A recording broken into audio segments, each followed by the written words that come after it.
So, yeah, not been a great mental health day. It's okay. You're allowed. All right. Occasionally. Let's go. Here we go. 3, 2, 1.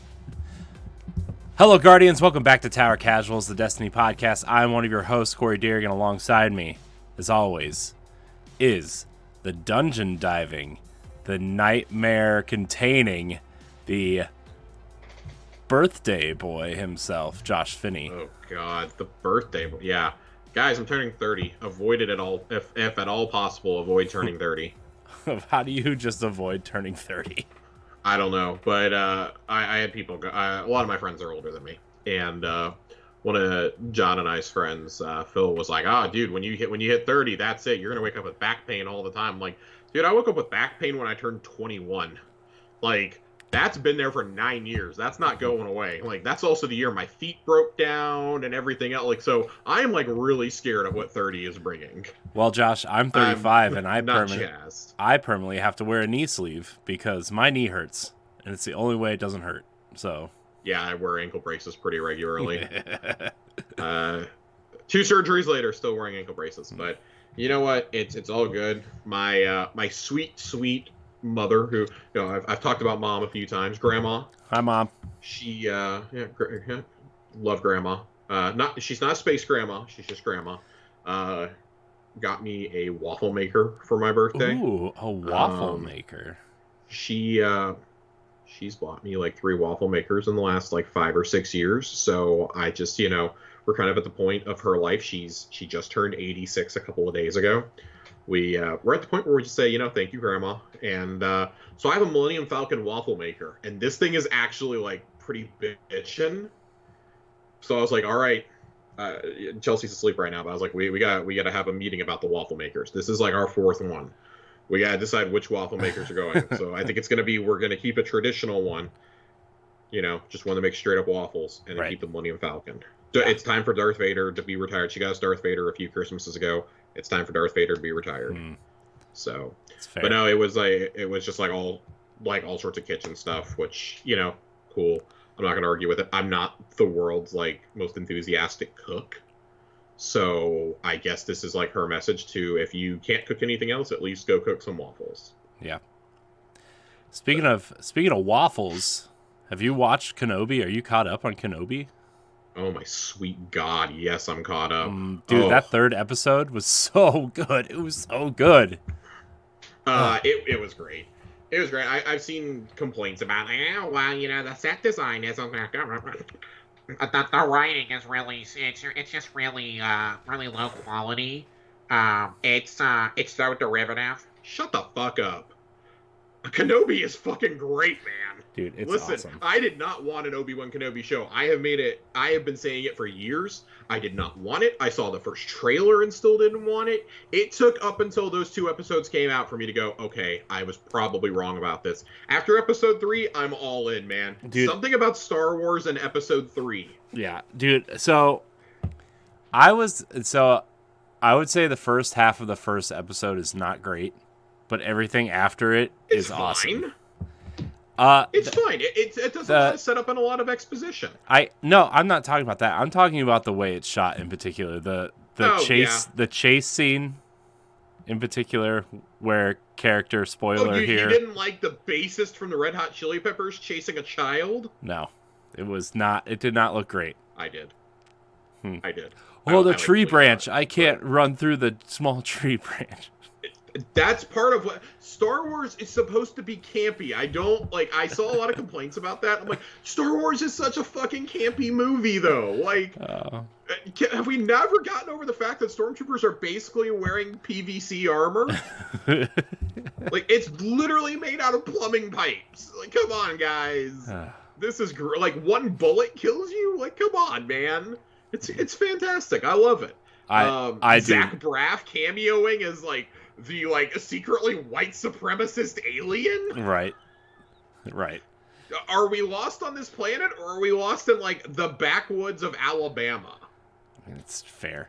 Because as soon as you see that Imperial flag, I'm sorry, I busted out laughing because it was like, yeah, this is like what I drove from Pensacola to Gulf Shores, Mm-hmm. and my friend Chris took me on all these back roads, and I saw, a lot of symbols and a lot of flags. You can't fly anywhere else in this country. Sounds like my And drive home from work every day.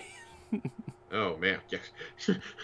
Let's play a new game. Is it a mining planet on Star Wars, the backwoods of Alabama, or a suburban neighborhood where Corey lives? Find out. But on yeah, the no, next episode. it's great.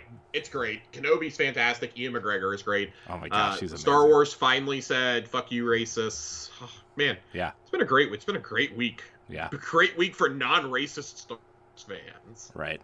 Oh, so good. That Fallen Order 2 teaser came out. Yeah. So before we get into Destiny, I have a question for you, and you're the only person that I know that is smart enough that can answer this question. In that trailer, who is in the tube?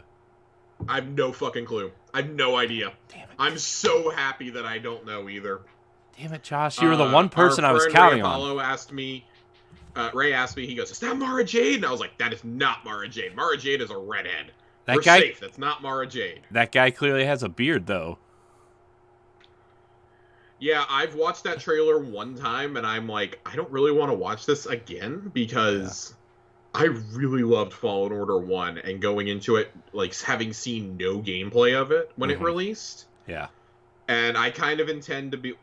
Outside of, like, what they showed me at Celebration that year, I had seen almost nothing before launch. Yeah. And I kind of intend to go into this one the same way as much as possible, but first half of 2023 is going to murder my wallet, man. Oh, yeah. Breath of the Wild, probably God of War, Starfield, Avowed. Now we've got Jedi Survivor. I can't call it Fallen Order 2 anymore. Jedi Survivor is coming out. Yeah. After the State of Play today, it looks like Final Fantasy 16 is coming out towards the end of that window. Yeah. Resident Evil 4 Remake, Dead Space Remake, Callisto Protocol, well, that's the end of this year, I guess. I don't have the money, let alone the time to play all of this. It's a great time to not be an asshole in gaming. It's great. Right. It's great. Yeah. Very excited. I'm very into Star Wars right now. I was looking. Yep. I watched videos on the make your own lightsaber at Disney. It's still one of the best things I've ever done. They're about to update all the builds too. Yeah. Which I told Chelsea that, and I was like, I might have to build another lightsaber, and she just like, I think audibly groaned. At some point, she's just gonna like take the lightsabers you own and just pull a Dooku on you. Your head's just. I mean, so right now I'm like still okay because I built one and she bought one. Yeah, we were good there. Then I bought a birthday present for myself, which I finally get to have on Saturday, which is the Cal Kestis saber, and that was solely because we happened to actually be at the park the day it came out. Yeah, we were on vacation, and literally, I swear to God, pure happenstance, I did not know it was coming out until the morning we were headed to the park. I wake up to a flurry of text messages getting off my cruise that, hey, the saber is available. Are you going to try and buy it today? I am constantly reminded that I waited 3 hours to buy a lightsaber. It's better than 7 hours for a Figment popcorn bucket. Better than 7 hours for a Figment popcorn bucket. You're after. See, Corey, you know what's going on. And I am a huge Figment fan, and I wouldn't have even done that. You are, in fact, a huge Figment fan. So I didn't have a whole lot of remorse there. And I was like, you know what? We got through Celebration without me seeing a hilt I had to have. I'm saying no to Darth Sidious. I'm saying no to Obi-Wan Kenobi. I'm proud of myself. I'm very proud of myself right now. So, but me mentioning that there's new builds coming may be what tips it over the edge. I don't think I'll be allowed to do it this time. But that's okay. I'm waiting until they have the one with like the actual extendable blade that comes out. I'll pay like $500. I don't care. You mean like the quote unquote real one? The Yes, ones they use at the Star Cruiser? I will absolutely buy one of those. I would pay an obscene amount of money for that. Yeah. I have zero shame. I watched. I know we should probably start talking about Destiny before we. We probably should, but guys, we're talking about buildable lightsabers and blowing all our money at Galaxy's Edge. It's true. It is true. I also watched some of the Star Cruiser videos, and I'm kind of into it. Not that I have $5,000 to I spend. But... yeah, I have a limit to what my fandom will allow me to do, and me paying $5,000 for a 2-night stay at a hotel is not in the cards. But the thing is, I don't. the thing is it's like you're part of the stage play that they're putting on there. It's not like I a get it, and hotel stay. I think that's also what bothers me a little bit is like I don't want to do dress up and like have to play along for 2 days either. Just you don't want to commit. Give me a Han Solo blaster, give me his vest, and let me go just ape shit with it. I don't know. If there's not a shooting range, if I can't be friends with Chewbacca for 2 days, then what's this all been about? You do get free lightning lane to Hollywood Studios, though. All I want to know is, would I get a guaranteed slot to ride Smuggler's Run and get to be the pilot? Because I've ridden that ride like 4 times, and I've never once been the fucking pilot. I'm always the engineer. Dude, engineer's the absolute worst. Gunner, you're at least pressing a button. Right. But I want to be the pilot purely so I can send us to Lightspeed. That's the only reason I want to be the pilot. Yep. Also because I'll probably cry real tears if I sit in Han Solo's seat. Right. I just want to be the pilot. That's all. That's all I want. Now that we've gotten through Josh's therapy hour of why he hasn't been allowed to fly the Millennium Falcon at Hollywood Studios, let's talk some Destiny. Let's do it. Let's talk some Destiny. Let's do it. We're going to fly through the TWAB real fast. There's not a whole lot here to talk about, but this is where we're going to have our Iron Banner discussion. Controversial topic this week, but I want to get through Iron Banner, the good, the bad, the ugly, so that we can get no to new the fun topic, armor, which is the dungeon. Yeah, we're going to talk about that rewards track. I'm more mad about the rewards track than I am anything else right now. So we're not going to break down what they've already shared. You guys already know it's Iron Banner Rift. If you need an explanation of what Rift is, if you haven't been able to play, you can read this. I would almost suggest just going and playing it though. Mm-hmm. This sounds a lot more boring on paper. I'll be completely honest. And then the reputation changes. That's one of the big ones right now, right? Make sure you're wearing your 5 pieces of armor or your 4 pieces of armor or armor ornaments from Iron Banner. You've got an Iron Banner emblem on, and then you're doing your dailies. Mm-hmm. There is a bug with the daily rep, though. If you do more than 4 of those, which you have to do more than 4 of those to get the Triumph, you will not get your reputation gains anymore, and you will be down to earning 65 rep per match instead of 350 plus. Mm-hmm. And that is horrible when this seal requires you to get 2 Iron Banner resets. Did they? I think the people who were planning to do this week 1 were always like kind of nuts. Mm-hmm. But that's pretty inexcusable for a bug, in my opinion. Did they fix the ornament bug? Did you see that? Yeah, I did see that, unfortunately. I think I'm actually partially afflicted by that bug because I have a piece of Iron Banner armor that I wear all the time that I forgot about. Mm-hmm. You can't stack ornaments on top of Iron Banner armor because it will not count your full progress. That's obviously frustrating. There's really no other way to describe it. It's frustrating all around right now. And as reputation gains, that kind of plays into the rewards track, right? So let's talk Saladin's rewards before we get into the actual Rift mode. Yeah. When you go Saladin, I mean, one of the things I think everybody universally has liked is how the tower's decorated for Iron Banner. Okay, yeah. It's like you're coming to a Christmas Grandma event. The Rise of Iron theme is playing in the tower right now, which is one of the most hype pieces of music in Destiny history. Mm-hmm. One of my absolute favorite themes ever is that campaign theme. And, it's great to hear that back. You used to get it whenever you wielded the axes in the campaign. Love seeing that, love hearing that back. You go to Saladin's rewards, and you see you have a couple weapons we've had before. You have Peace Bond, you have the sword. I forget what the next one is, but then the last 2 are Hero's Burden and oh my god, it's on the tip of my tongue and I can't. Wizened Rebuke, the Arc Fusion, are the last 2 rewards, and those are the reprised weapons for this season. It should be noted that they look different than the last time we saw them. I actually really like the updated look. And at first glance, you're going, okay, this is actually really cool. I really appreciate that this is all weapons, as it should be. Saint 14 could learn a thing or two from how Saladin is bringing his rewards in. There's no bullshit bounties to pick up. It's a daily challenge that's just baked into the mode. Play 3 matches as a certain subclass. Cool. I love it. I love the reputation gain system. It's cool. You can max out at like 13.8 times, I think, is what you can ultimately cap out at if you do everything. You get all 4 of your daily buffs, plus the armor, plus the emblem. Cool. Excellent. Outstanding. When you reset your rank for the first time, that's where I think I have a problem. The next track, you have 2 or 3 slots of upgrade modules, which I'll never say no to more upgrade modules. I'm always running low on those. 2 Iron Engrams, and then at level 16, there's the Iron Banner shader. That's where I start having a problem. I think that things like the shader, at the very least, should be earlier in a reset, because if you're going to change the shader out every season, you're expecting people to go get double shaders. You're expecting people to do double resets every season on a 2-week event. Yeah, that's ridiculous. Fucking wild. That's fucking wild. That's ridiculous. Double reset? Like, I'm not asking for the world here, and I know that it's just a shader at the end of the day that I'll probably never use, but the completionist in me needs it, first off.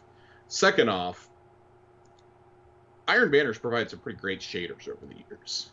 Third, why would you lock a cosmetic reward? Like, it's the same philosophy I have on these stupid weapon ornaments. Why on earth am I going to play that much Gambit? What? I have 13 weeks to play that much Gambit. If I don't do Gambit in that amount, I'm sure as fuck not going to do Iron Banner in this amount. Right. I will note that once you get that rep buff, it does go significantly quicker on leveling up. I will note it goes significantly faster. But man, I played a lot on Tuesday. I played a little bit on Wednesday. I don't understand why. So, like, I'm not saying hand me out the shader at the beginning, but give me the 2 new weapons partway through the rewards track so they're in my engrams going forward. And also, he works like every other vendor, where when you click on your powerful reward from him for each major rank, you get a weapon. Why on earth is that not limited to Iron Banner weapons and gear? Why am I getting a grenade launcher from the world loot pool in there? Right. I'm leveling up in Iron Banner. I should be getting an Iron Banner piece of gear. Right. It's so stupid. This is not that hard to understand. I just feel like if you're playing if you're playing Iron Banner, you should get Iron Banner gear. That's how I feel. Sorry. I also think, like, man, I appreciate that gear is supposedly easier than ever to get from Iron Banner, but I mean, I wouldn't fucking know. You get an Iron Ingram for every minor rank up, which is great, fantastic. It costs 100 legendary shards to focus one of those Ingrams. What? Yep. Now, that may not be a huge deal. Like, I have like 30,000 legendary shards, so this isn't a huge deal to me, because I'm only going to focus on the weapons that are brand new. But for most players, that's an absurd cost. That's a crazy cost for people who are constantly upgrading and infusing stuff.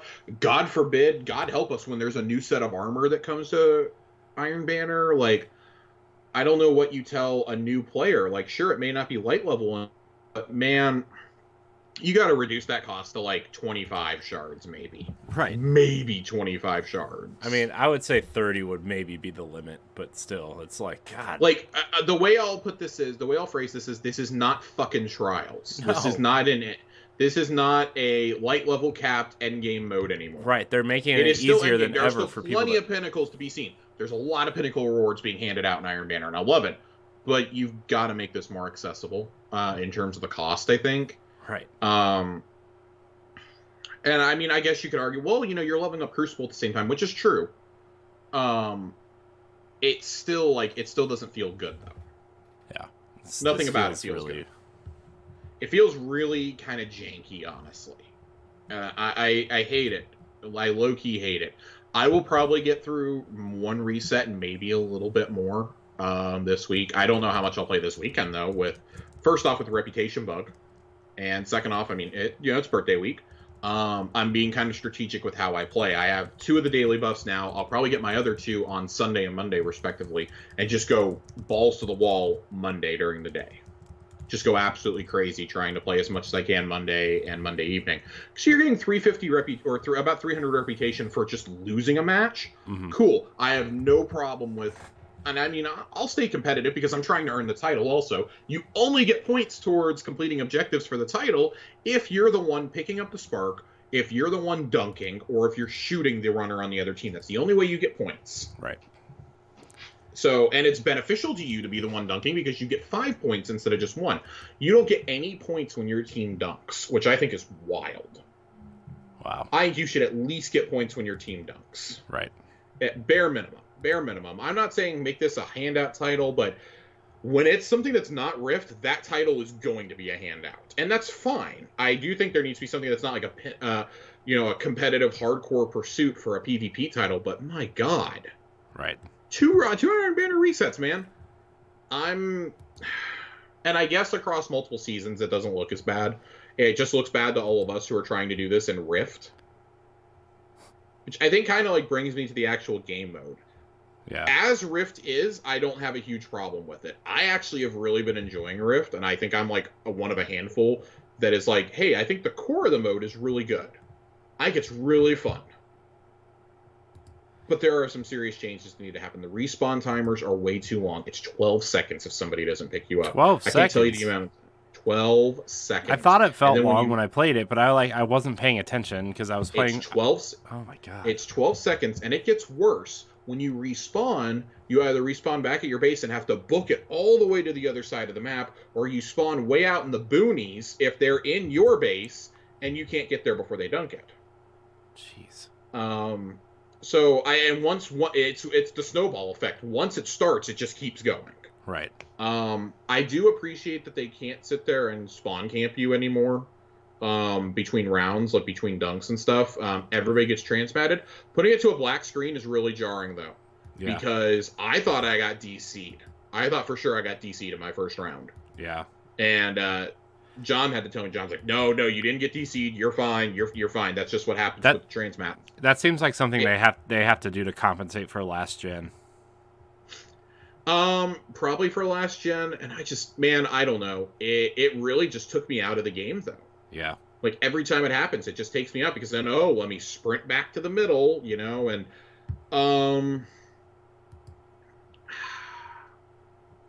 I guess my biggest issue with Iron Banner is this mode. I'm glad that it's here. I'm glad that it's different from D1. In D1 Rift, kills also counted for points, and I'm really glad that doesn't count because, you'd have it done in, 10 matches otherwise. Yeah. I get why people are like, I want to see my KD. I want to see how many kills and assists I got. And I'm like, that's not the objective here, though. The objective here is to play the fucking game. It's to play the objective.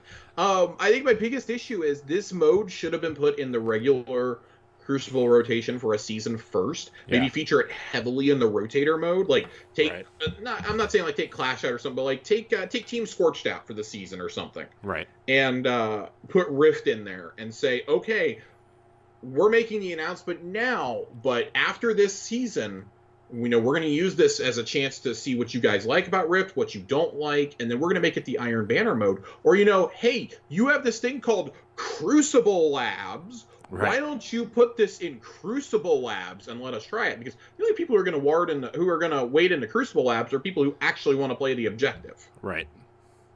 Right. So I think that's ultimately my biggest issue. Yeah. I do like that it's not light level enabled, but man, I think I saw so much hyperbole this week, though, that I was like, okay, I'm done.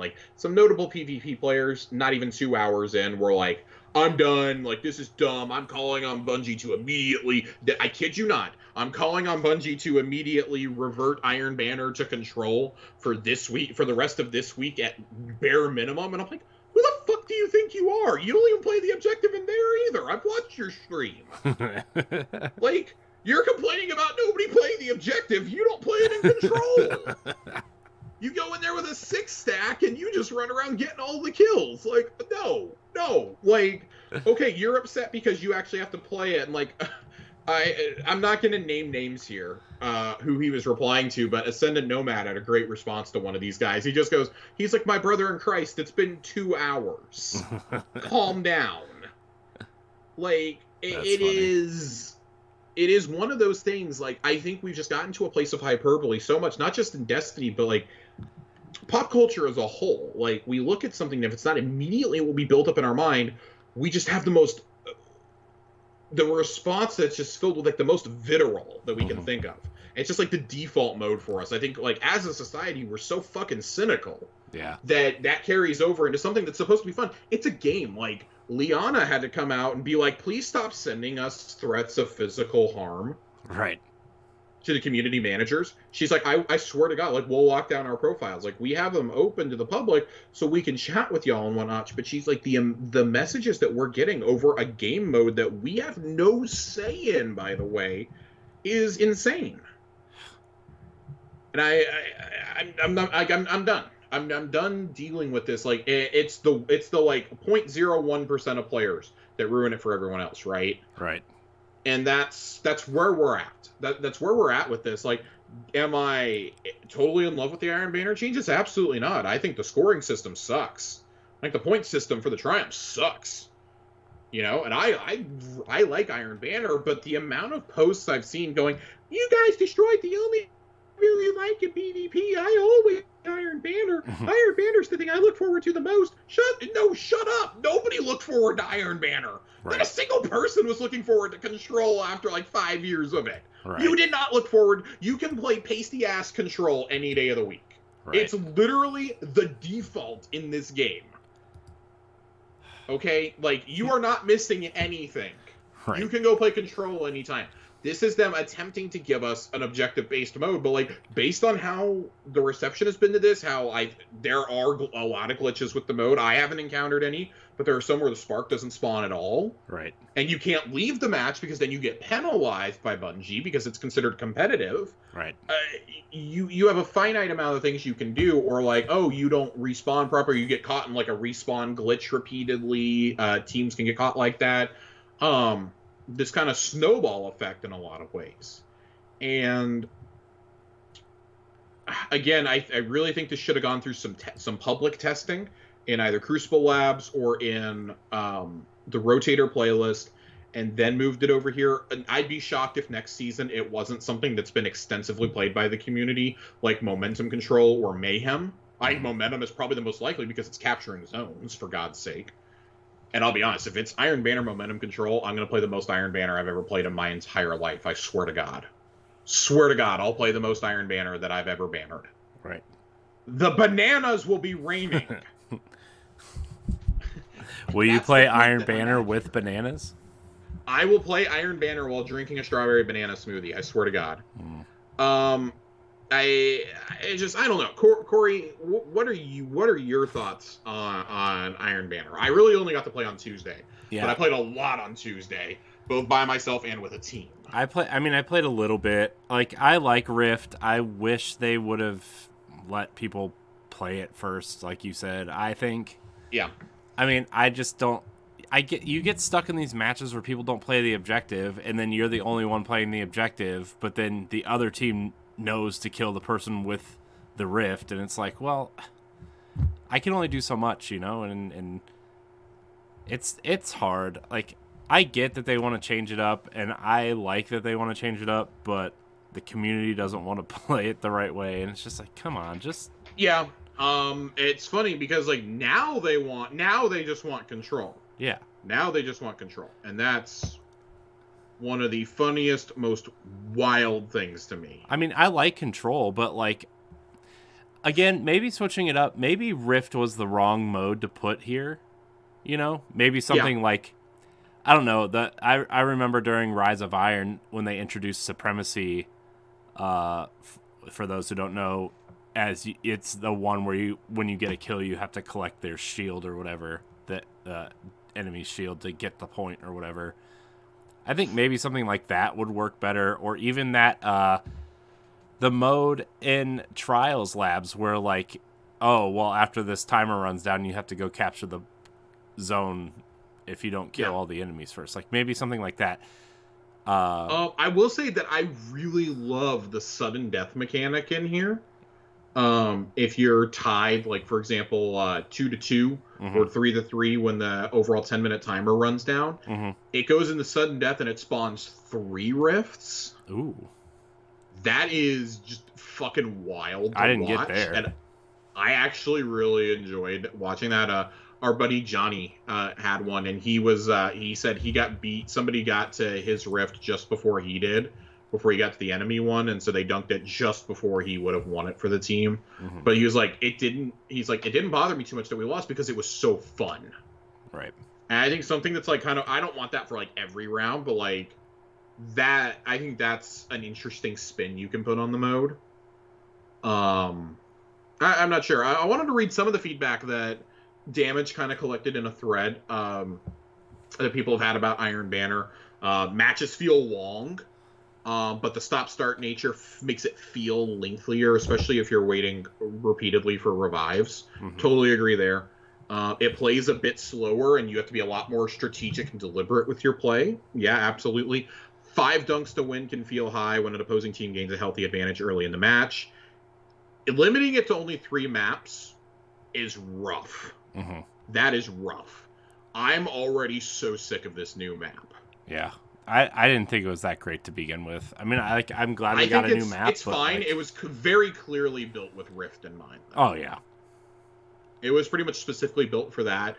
I look forward to playing this on something like Control or especially Momentum Control. I think this map is going to be wild, learning all the nooks and crannies and the ins and outs. I dread when this is the Trials map. I will sit that weekend out.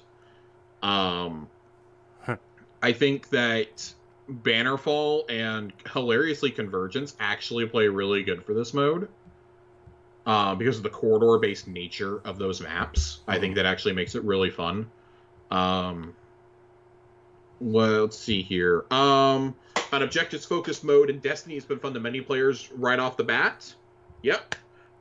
Players would like to see a few more metrics to understand if they're doing well or contributing to the win. Totally agree, because there are people who will never touch the ball but are so critical to a team's win in Rift, and yet they're never going to get points on the team, or it's going to show zeros across the board. They won't get any progress towards their triumphs, etc. Like, I understand why that is really frustrating to see for, like, the top KD people. Matchmaking. There's been some matchmaking issues with a lot of teams in freelance. The reputation bonus system is appreciated but confusing to understand. And I mean, this is after 24 hours. This was from June 1st. This is June 2nd when we're recording. This is all like the gut reactions the first day that we're kind of reading out here. And they're tracking some of the issues. I do think that the score probably needs to come down from 5 to 4, just to help with those match length times. The respawn timers probably need to go from 12 seconds down to like 8 or 9. Yeah. And I think the spawn's got to be a little more generous too. I think they're on like Bannerfall, it's okay if you spawn forever away because you can jump up into that top lane or dash into a room and still contribute. On Subjugation, it feels really, really bad though. Yeah. It feels really bad to spawn forever away. And I mean, a lot of the other complaints that we've already addressed, the black screen on teleport, cheaper focusing.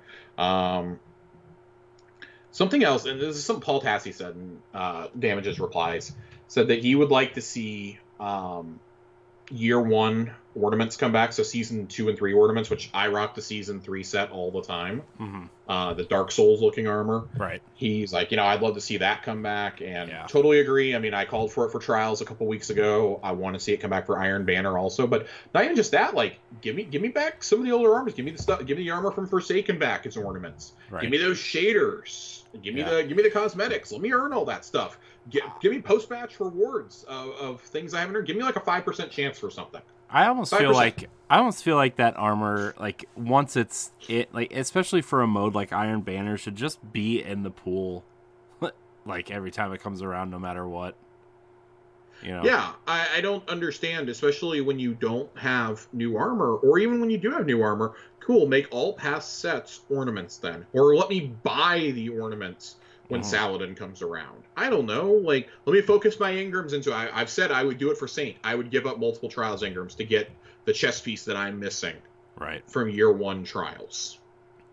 Yeah. You know, I don't want to see the armor repurposed again and brought back again like it has been. Like, I'm tired of seeing some of this Iron Banner armor, but I do think there needs to be a way to earn past stuff. Okay, cool. What about rewarding players who played during that time? Shouldn't they have something exclusive? Yeah, you had 4 years to wear it. Okay? You've had 4 years to run around with it, and I've never seen one of you wear the armor that I'm wearing right now. Okay? I think it's because so few people were playing when that armor came out. Right.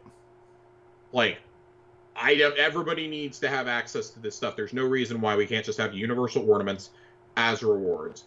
Sparrows, ghosts, ships, shaders especially. There's no reason why this stuff cannot be in a rewards pool for everybody to earn. Right. There's no reason. Right. So that's it. I'm gonna get off my Iron Banner high horse here. I was just gonna say. Do you have anything? I was just gonna say, if you want to get a guaranteed set of the new armor or the current armor that's out, like do the well, I guess there aren't bounties anymore, so yeah. But you know what I mean. Like, just do the normal stuff, the stuff that's happening now. So I don't know. I like the older armor sets. I think this set that's available now is like one of the worst sets they've ever put out. For Titans, I really hope we have a new set next season, because to not have a new set of armor for your Iron Banner relaunch is pretty rough, I think. I was totally expecting. I was like, all right, Iron Banner's coming. They're going to show off the new armor. It's going to be cool. It's the underwater weird sea monster crap. I mean, I would take an ornament for some exotics, for an exotic or something. Give me an Iron Hell, give me an ornament for the seasonal legendary that you chase at the vendors. Give me an Iron Banner ornament for that, and that second level of the resets. If you really want to force me to do it, I would take an Iron Banner ornament for those. Right. Especially because we just figured out. Pro tip, did not know this until I saw it on Twitter. You can go to the kiosk and you can buy the ornaments that you missed for Beloved, Salvager Salvo, Adored, and I already said Adored. Adored, Salvager Salvo, Ascendancy, and Null Composure. You can go buy the ornaments you missed for those out of the kiosk next to the vaults. Did not know that until it was pointed out to me the other day, and I felt like a fool. It's like Iron Banner's had a pursuit weapon before. Point of the Stag. It was great. It had an ornament. Why can't we just add in something else for us to chase? I don't know how hard it is, and I mean, this is just me backseat developing. I don't know how hard it is to develop a special skin. I mean, we've had an Iron Banner emote before that was sold in the store. Give us something like that. Mm-hmm. You know? Give me a legendary emote of, drilling the axe into the ground or something. Give me an Iron Banner execution. Right. I don't know. Cool. Like, just it goes back to what I've been saying about events, though. Give us unique things to earn. Yeah. And like something like that, make that like a pursuit that you have to chase. Like, yeah, you can really get it if you work really hard for this season, but it's gonna be something you can work towards all year. We're gonna do an Iron Banner refresh once a year. Right. You know, like the second season of the year, we're going to make that our Iron Banner or second or third season of the year, we're going to make that an Iron Banner rework. Another one's going to be our Trials one. Like, we're going to constantly have something that's being updated every single season in terms of rewards, ornaments, cosmetics to earn, putting old stuff back out there into the pool. Like, I think there should be something that gets that update every single time. Right. And I don't think I'm too wild for suggesting that. I mean, I don't either. I don't think. So, I don't think that's... Bottom line, though, Rift good. Rift is Iron Banner mode. Yeah. That's like the nicest way I can say it. Like, I think it's a good mode. It clearly needs some work, though. It was not ready for prime time. It got stage fright. Yeah. Rift got stage fright is just how I'm choosing to interpret the issues. Mm-hmm. I really think the plug should have been pulled on Rift before we got that TWAB about it, and they should have just said, "Hey, surprise, guys! We're gonna give you momentum control. We have to hold Rift because in our testing there were some issues that were coming up. We're gonna introduce it as a Crucible Labs mode this season and hope to have it live for you guys with season 3 of Witch Queen. I don't think they would have ever heard the end of it though. Mm-hmm. So I think it was kind of like a do or die thing, but it's giving the people in the PvP community who were already really upset, as they should be, for no new modes and no new maps for like 2.5 years, I think it was. This is giving them even more fuel for the fire though, and it's just turned to outright, like, they've gone from being angry to just outright hateful now. Mm-hmm. And to a degree, I don't disagree, but then some of those, obviously, that's where the threats against Liana and damage were coming from. And, like, if that's your solution, is to get that upset over a video game, just please disconnect and never play the game again.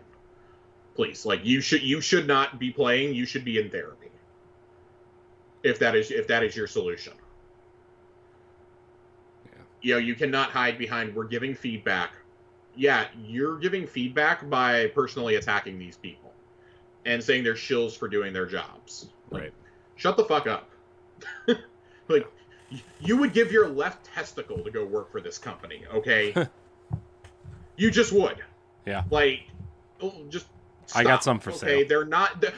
Liana is not personally going down into the Iron Banner team and going, well, we gotta fuck Hung Dong 69 on his Iron Banner rep because he's being a real asshole out there. Nobody's doing that. Right. No one's doing that, okay? Right. Like, Oh my gosh. Just God, I can't. Corey, let's move on. Let's move on. Please. I'm upset now. No, we can't be upset, Josh. No. No more being Solar upset. 3.0 notes. We got Solar 3.0 notes here. Shout out to A1 Johnny, by the way, for sending me a bunch of Titan builds to play around with. Shout out to A1 Johnny. John, if you're listening to this before I answer your messages, I'm so sorry. John messaged me no less than like 6 times today. Very excited about certain builds and about Iron Banner and stuff, and it has been such a busy day. I have not looked at my messages. Yeah. And I just feel bad that they're all piling up in my inbox. Yeah. John, I promise I will reply to your messages as soon as we're done recording. I promise. He'll forget. It's fine. Let us know if he forgets. Yeah, John, write in when I inevitably forget because I just decided to go to bed afterwards. Solar 3.0. We're going to kind of hold off until next week, I think, to really talk about a lot of Solar 3.0, because literally in the 15 minutes before we went live, the final 4 aspects unlocked at Ikora. Yeah. So I want to have a kind of not a full weekend, but I want to have a couple days next week to experiment with those in builds. Yeah. Before fully talking about Solar 3.0 and, impressions.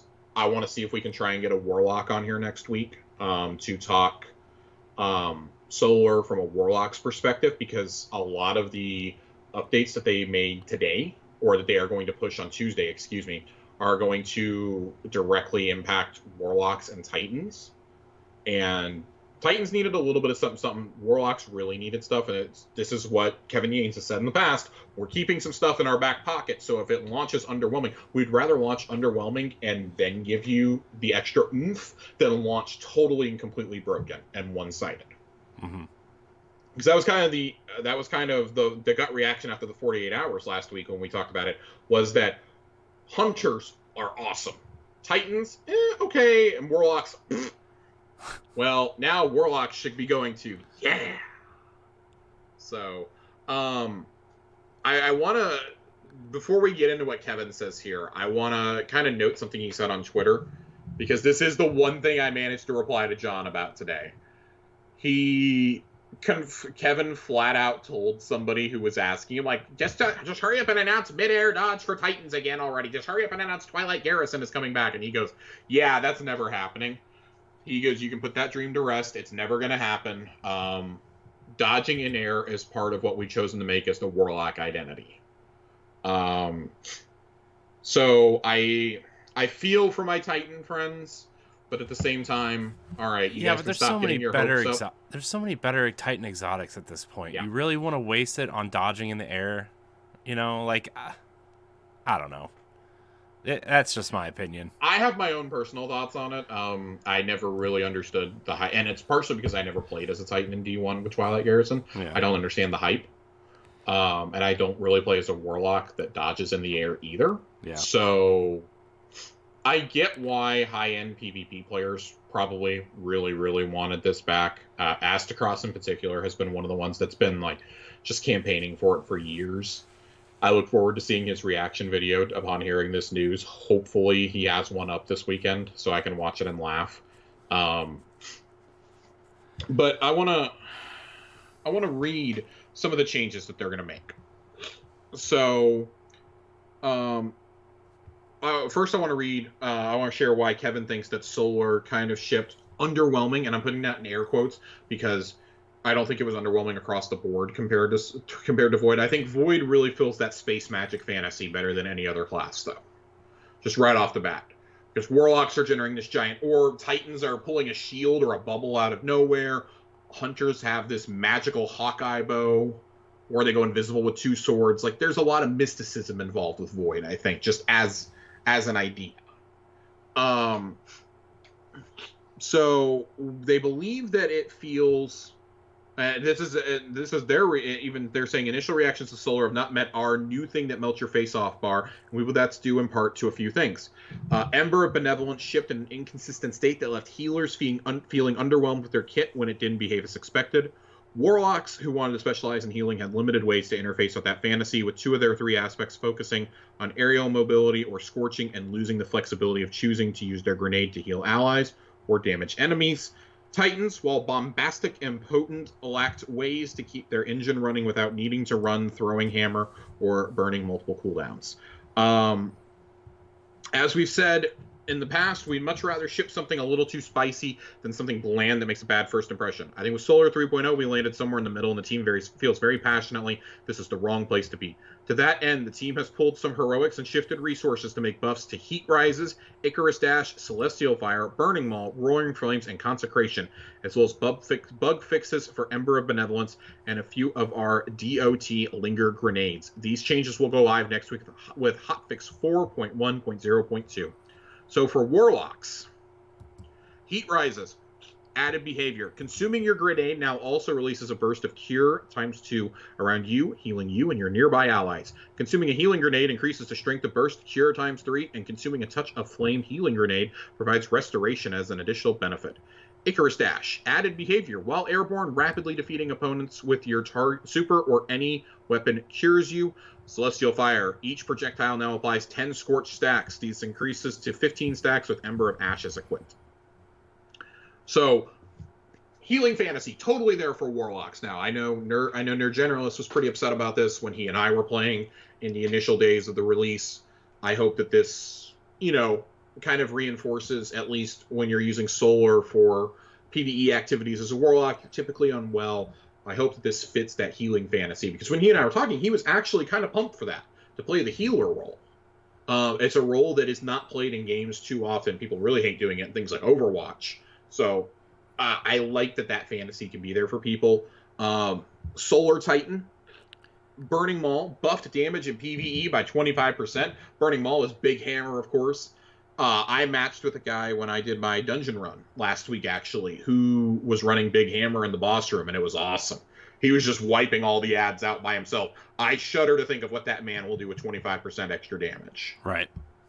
Roaring Flames, added behavior. While it is active, your uncharged melee attack now deals solar damage and applies 30 Scorch stacks to targets per hit. This is increased to 40 stacks when Ember of Ashes is equipped. And in Consecration, fragment slots increased from 1 to 2. Raise the height of the secondary attack's ground weight by 25% to more easily catch players who jump too late.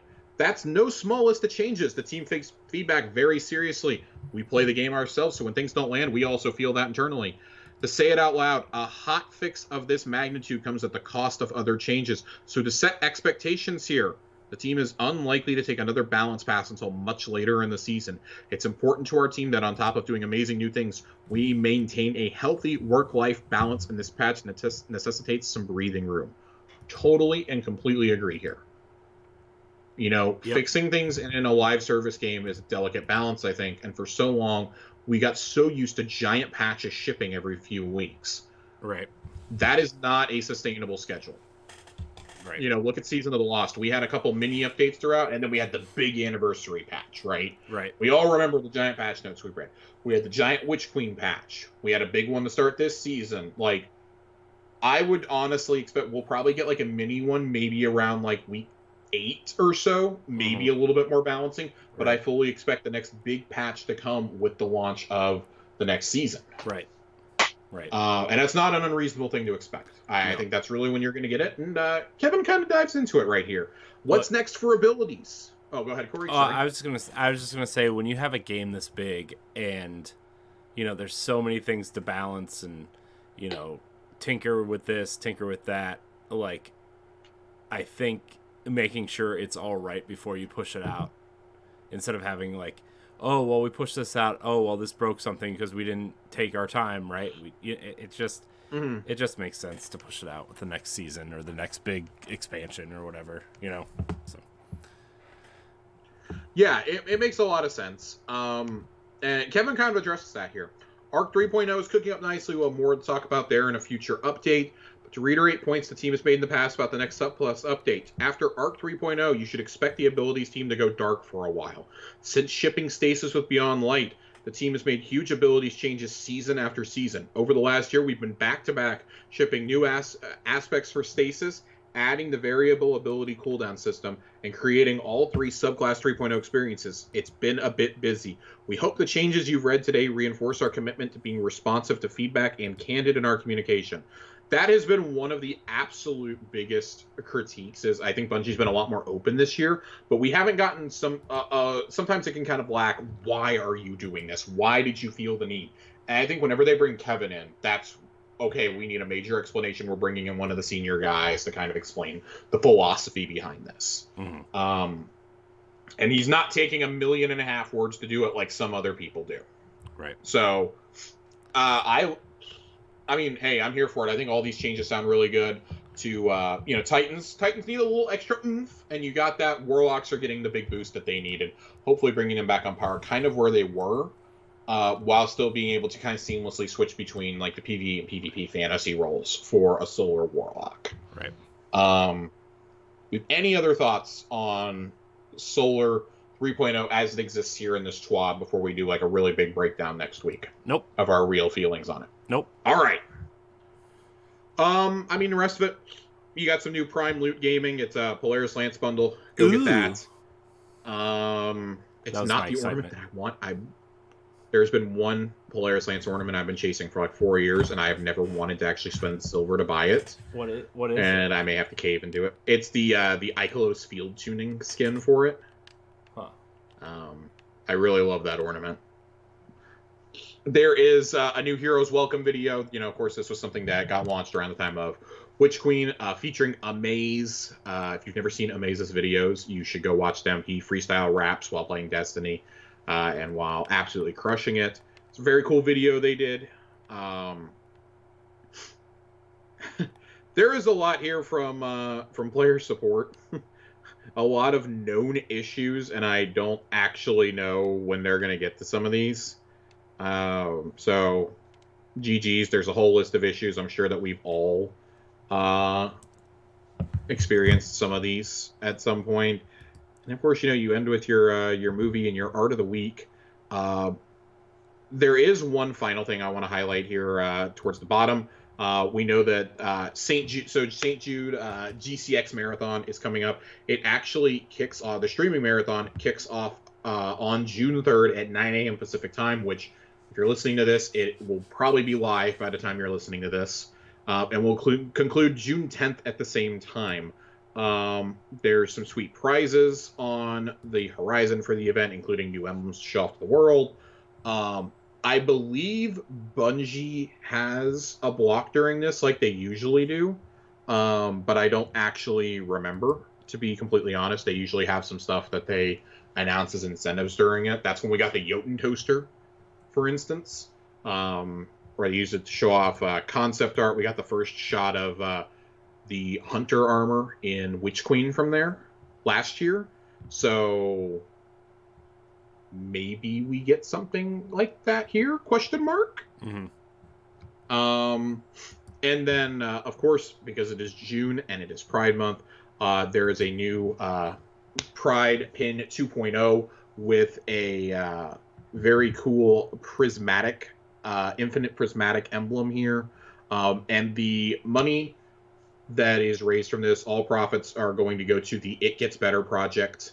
So that's cool. There is a link here in the TWAB to explain, what it's about, if you want to donate directly, etc. And you don't want to pay $10 for a pin and $10 to also ship said pin.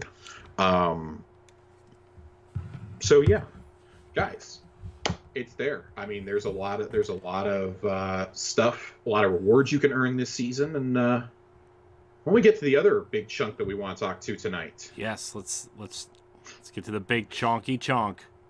Big chonky chunks. Let's talk some dungeon. Yeah, dungeon. Let's talk some. Normally we would talk about this at the top of the show, but I really wanted to address Iron Banner first. Yeah. So the Duality dungeon. This gut reaction. Up front.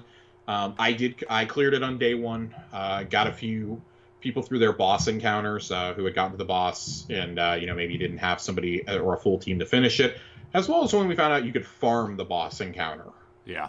You can farm the whole dungeon. That's just music to my ears. And it does drop new stuff. It can drop new items. On my third run through, I got the pulse rifle that dropped from the boss. So, initial thoughts. This is one of the coolest things that they've designed since Prophecy.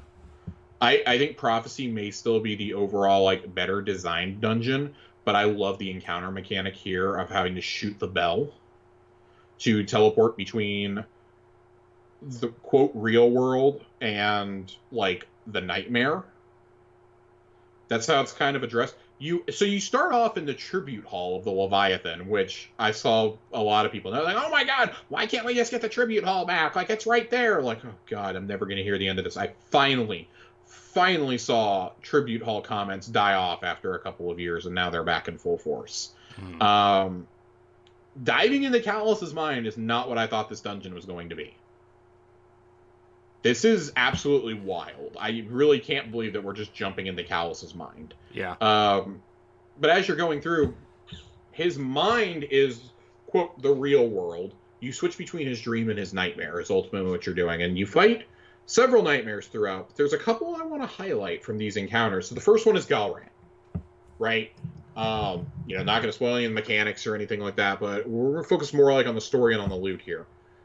Galran, obviously we know why that's one of Callus's nightmares. Okay, the original wearer of the Crown of Sorrow. Savathun tried to trick Callus into putting it on. He shoved it on Galran's head instead, and, well, we had a whole raid to have to go kill Galran over it. That dude's still running around shirtless and pantsless. It's a little provocative. The second encounter, you fight 3 different nightmares, and it happens so quickly, but I swear to God, one of the names is the name of the Cabal soldier that actually got taken over by Savathun and helped destroy Tortobal. So that's kind of a wild twist. And then when you get to the very end, you understand what Callus's ultimate nightmare is, and it's Keitel herself. Huh. You have to fight a nightmare of Empress Keitel. That's crazy. And this is one of the strangest boss fights I think I've done in a hot minute. Why is it so strange? Damaging her. It's all I've heard about. People like, oh, this boss fight is so crazy. So when you go into the boss room, I want to paint a picture here. There's 6 columns. There's 6 to 8 columns.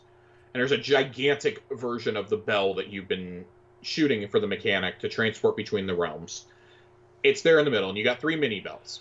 Well, those 6 or 8 pillars are your only cover in the entire event. Right. In the entire boss fight, those are your only instances of cover. There are no less, when you're in Callus's mind, so aka real world, you are fighting no less than probably about 15 Scion snipers. Oh, great. All of which are capable of one-shooting you. Great. There are 6 Cabal incendiary troops, which are your bell ringers that you have to kill in order to even activate the bells. And then, so once you do that, once you figure out what symbols you need, and you go to the other realm like you have in every other activity, there are 4 snipers over there. There are a ton of dogs. And I mean a ton of dogs. And there are 2 Colossuses over there also. Great. Colossuses are capable of slowing you down and then inevitably one-shotting you. You can only kill the Scions that you need to kill. If you don't, then it takes your timer away, essentially, and you wipe. So you have to remember who you're going for, and there's nothing to indicate which ones they were. So you actually need to be standing on their platform, and you teleport so you can just kill them right away. Wonderful.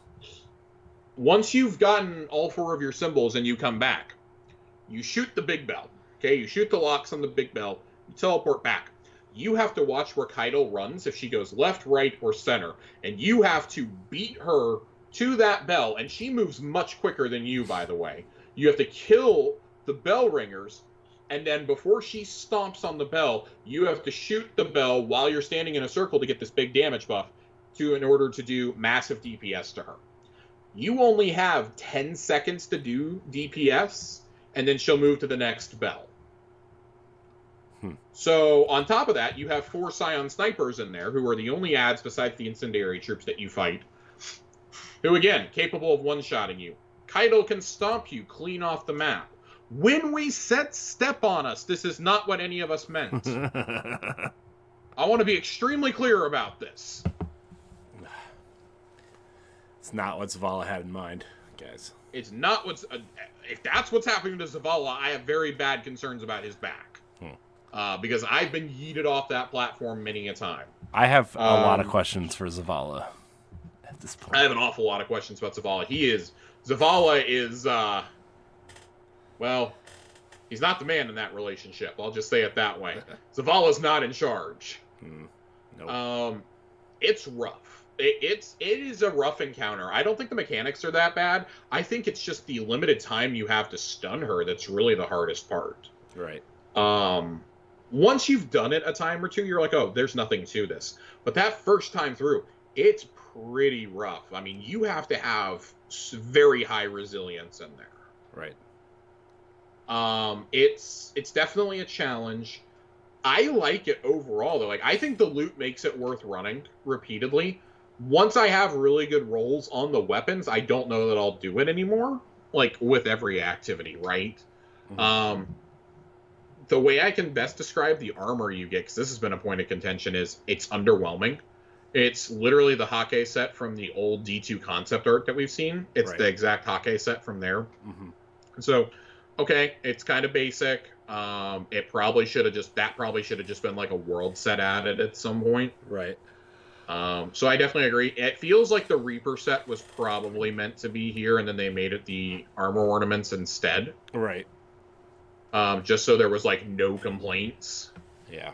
It definitely feels like that probably should have been in here. And I hope that Bungie has seen the complaints about it and kind of takes it to heart, because we got 3 or 4 great sets of armor this season, and then we got this compared to it. When you're stacking this up against the Reaper set or the Trial set, it's heck, even the Solar set from Eververse, this is pretty underwhelming. Yeah. The only thing I can think is that maybe they intended for it to be similar to the Dido armor that they moved out of Eververse and into the Prophecy dungeon a couple years ago. Yeah. And it would be fine if there was another set in addition to this. I don't think any of us would have complained. But I think the levels that some people went to was absolutely absurd. The real star here are the weapons. Yeah. There's a pulse, there's an SMG, there is a breech-loaded grenade launcher. I'm forgetting what the 4th unique weapon in the dungeon is. Completely forgetting now.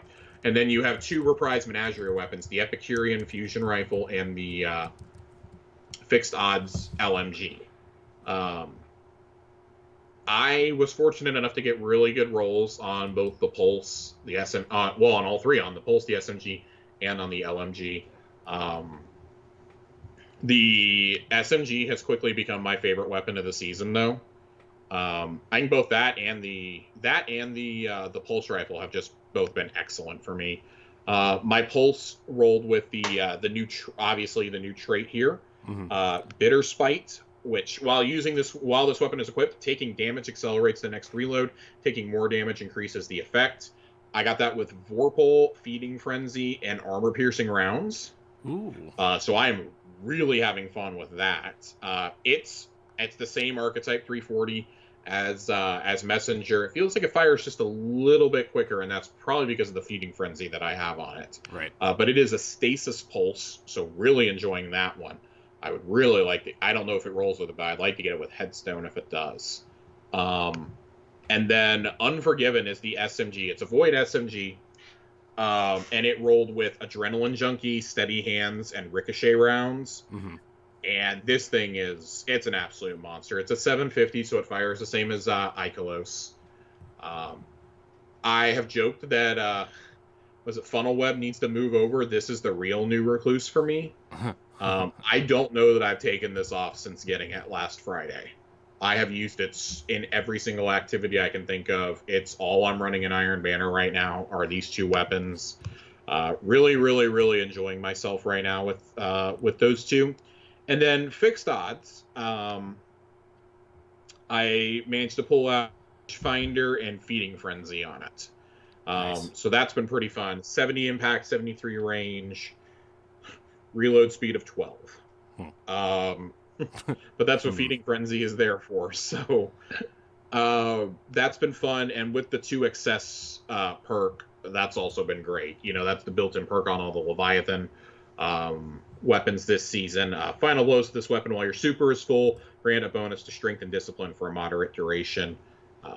It's been fun. I don't know if it's going to be something I use all the time, but it's definitely a fun solar heavy to run around with when I don't want to use Gallarhorn or I need to go do those pesky machine gun bounties. Right. That combined with like Scorch and the explosions that you can trigger are a lot of fun. Pairing that with Drang has been fun on the Leviathan. I finally got the Jotun Catalyst to drop. Nice. Been great. Looking forward to finishing that up this week. Getting some of those incandescent explosions. But yeah, I think overall the dungeon is really good. I think that our idea of what the loot pool should be is a little bit warped after Prophecy. Because we had 2 sets of armor there, which I don't know if that should be the norm or not. I think that was an extraordinary circumstance, but the armor you get should be I wouldn't even be opposed to a new armor set and a reprised armor, because that was where we got all the old Trials of the 9 weapons back. Right. Even if it did take a little bit of time for those to come into rotation, and really we started off getting the Ikelos weapons back first from there. Right. Those ended up still being some of the best in the game, though, that you could get in their classes, and I think they still are. I look forward to seeing if I can expect a dungeon of the level of Duality or Prophecy every 6 months. We're in great hands. Mm-hmm. I liked Grasp of Avarice. I think that it's fun, but the loot felt really underwhelming after you got the Thorn armor and after you got Gallarhorn. Yeah. It wasn't. I mean, it was fun, but it wasn't like. Yeah. Yeah. I'm not a big hand cannon guy though, so like for me, AS Luna was not a big deal.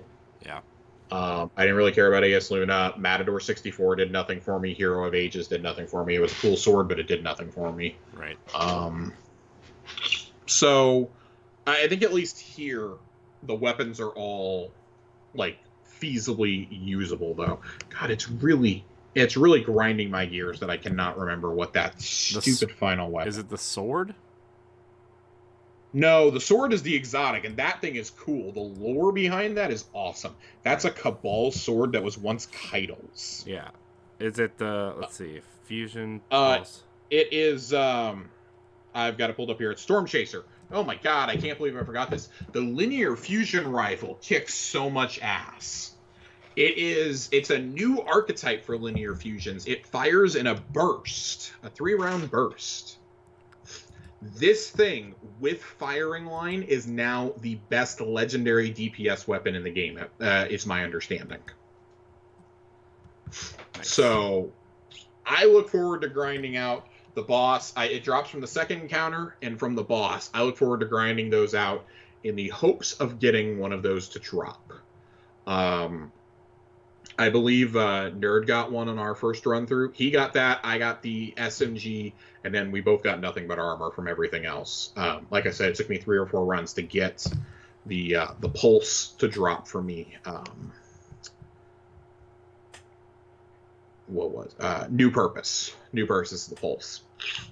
I really want to get this breech loaded grenade launcher though, because it is a stasis breech loader and it can roll with chill clip. So very excited to see how that goes. I don't think we've had a stasis breech loader yet, so again, give me all the stasis weapons. Give me all of them. Give me a stasis glaive. I'm ready for it. Right. Yeah. Stasis glaive. But oh my gosh. Next week, I kind of want to talk about Solar 3.0, but I want to dive into like weapons and loot a bit more. Maybe get back to the story content of the season. Just there's so much to talk about. I don't know. People are saying that there's not enough to do this season, and I'm like, man, I'm feeling the opposite. I'm not even 2 weeks in. I'm 10 days in, and I'm having a blast. Yeah. If I'm done with this season by like late June, great. I got 2 months to play other things. I may finally pick up Horizon or Elden Ring this summer. Yeah. I don't think every season needs to be super overloaded like season of The Chosen or season of the Splicer were. Like, it's fine if we get to a point where, like, and hell, if the story is almost wrapped up by the beginning of July, great. I'm going to enjoy the Solstice rework. I'm going to see how that goes with the event card. And I'm going to take a break for a few weeks until the next season launches and King's Fall comes back. Like, there's nothing wrong with taking a break from an ongoing game. We say this all the time. And I think Duality is a great example of that. Like, I haven't been somebody who wants to farm dungeons before. I was extraordinarily lucky on my drops in Prophecy to get all the armor as quickly as I did and to get the weapons in the time frame that I did, like get good rolls on those weapons on top of that. Like, great. I farmed the boss in Grasp of Avarice to get the Artifice armor, but I don't really feel a need to do that here because that armor rolled really, really good for me. Like, I'll be farming for weapons, and once I get the weapons I want, and I get my sword eventually, that's the kicker here. There's an exotic sword tied to it that's a random drop. I will be grinding out for the sword. I will do the things I need to do to the best of my ability to get increased drop chances, but this is something I think that the raids and dungeons going forward need to replicate is as you do certain triumphs, you get an increased chance for the exotic to drop. Now, some of these are like, oh, complete all encounters solo. Complete all encounters solo without dying. Collect all of Callus's memories. Get all 12 collectibles in here or something. Like, I think those are all cool. I think filling out the loot pool should be another one. But, like, even if that just gives me, like, a 10% additional chance for doing, like, 5% for each of these, great. Then I've got my 10% plus, like, the 5 or 6% I normally get. I've got a 16% chance now of that thing dropping. Cool, I'll take it. And then there's additional mechanics to go back and do once you have the sword to get the catalyst for. I think that's the way that you should do some of these exotics in the future. Not all of them, but some of them. I like also when they're tied to quests like Divinity. But I think that's what it should be. If you insist on them being RNG drops, you need to have ways for people to get them a little bit easier. So we don't have another situation like with Vex or Anarchy where people were doing like 70, 80 runs before getting it. That's absurd.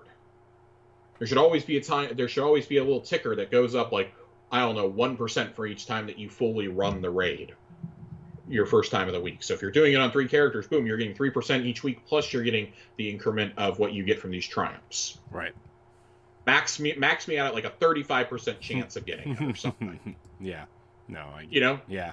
That like by run 20, I should be guaranteed this exotic. Right. Yeah. This whole like 50 runs for Vex or 30 runs for Eyes tomorrow, or you know what I mean, like it's just ridiculous. I'm tired of hearing about it. Fix it. Like, it can't be like, again, we're not game developers, but it can't be that difficult to adjust a percentage drop. It's not. I think it's more about keeping people engaged and playing the activity. I get it, but you don't think 50 runs it gets your stats up for dungeon clears, and it's like, I think with the dungeon rotator, you're going to see that already. Like, maybe increase the drop chance for Eyes of Tomorrow, like, by 15% every time that Last Wish is up. Yeah. Or something. I don't know. Yeah. We're spitballing here, but come on. Spitballing. Can we reflect on how funny it is that you can craft Epicurean and fixed odds, but you cannot craft the 4 unique dungeon weapons? that are brand new. But you can craft the menagerie ones, and listen, I will not be playing enough Duality to eventually craft those. Fuck that. I will not be relying on RNG to do those. I have no desire to do that. Like, you can't focus your Ingrams in them. I thought you were going to be able to because, there's 2 more slots there. Nope. So I shan't be participating in that. Thank God they're not weapons I care about. I dread the day that they have something I care about that's like that. Corey, any like Dungeon? I don't really have a whole lot to share on Duality. Like, I think everybody in the community's kind of beating it dry at this point. I don't have. I kind of want to leave some of the lore for. If you didn't get in the first week, cool. I know I spoiled like all 3 bosses here, but I kind of want to save some of the dialogue that Eris talks about for a little bit later in the season for lore corners. And get a couple more rolls on these guns. Like, I really want to get one on the linear and on the grenade launcher to talk about when we inevitably talk weapons. I can't see all 4 of these weapons not finishing in like my top 5 of the season right now. Yeah, no, they all sound pretty cool. I'm excited to play it this weekend. I was planning on playing it last weekend, but like I said earlier, our third kind of didn't show up, so we just didn't get to do it. But yeah. It's cool though. I like the aesthetic. I think the weapons look cool. So that's all I got though.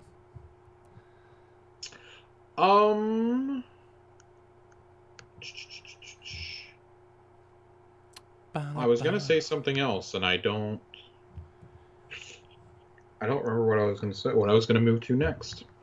Actually, remember. I remember now. It was a little nugget that got really buried yesterday. It got officially announced on Wednesday, and I saw it fly really under the radar because Bungie themselves didn't make an announcement about it. Somebody actually posted it in Paul Tassie's replies, which was pretty funny to me. But it is that Bungie and Abrams Books have entered into a multi-year agreement to publish books in the Destiny universe. Yeah, I saw that. I saw that just now, actually. Somebody put it on Twitter today. Yeah, I'm curious to see what that takes. If it's going to be a full-on prose novel, which, God, I have my fingers crossed that it is. If these can be anything close to what the Halo novels have been, then we're in for a real treat, I think. Mm-hmm. Even the Gears of War novels were pretty good there. Yeah. I mean, there's a lot that can be said about a universe with such rich sci-fi potential, like Halo or Destiny, things that can span the whole galaxy. I guess I'm a little cautious, and I almost want it to be mainly dealing with brand new characters that we don't know, because if it's things regarding characters that we know, I'd rather see those come to life in like an animated series or in game. Right. Like I've talked about how I would love to hear about Drifter's travels, but I want to see that. I want to see those monolith creatures. Yeah.